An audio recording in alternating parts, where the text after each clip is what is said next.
Откако BMW објави дека ќе ги исфрли од понудата своите најголеми и најмоќни агрегати, се постави прашањето што ќе се најде во топ верзиите на идната серија 7.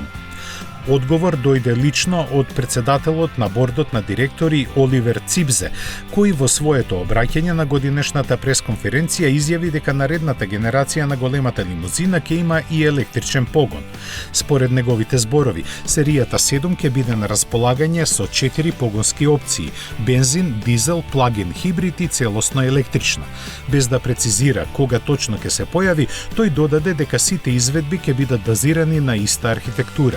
Цибзе не објави никакви детали за нив, но од другите извори се дознава дека идната серија 7 ќе биде на располагање со две електрични погонски групи. Првата ќе биде од i4, кој се подготвува за лансирање идната година со 530 конски сили и батерии од 80 киловат-часа доволни за автономија од 600 километри. Втората ќе биде наменета за топ верзијата на серијата 7 и ќе располага со 650 конски сили и батерија од 120 киловат-часа со кои ќе може да помине 700 километри.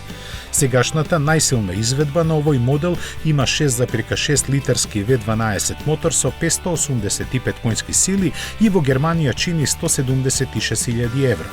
Овој потег на BMW е дел од стратегијата наредните 3 години да се лансираат вкупно 13 електрични модели. За сега се знае дека меѓу нив ќе бидат уште и кросоверите iX3 и серискиот модел што ќе произлезе од концептот iNext представен пред година и пол на салонот во Париз. Раководството на BMW очекува електричните возила до 2030 година да учествуваат со 40% во продажбата на марката.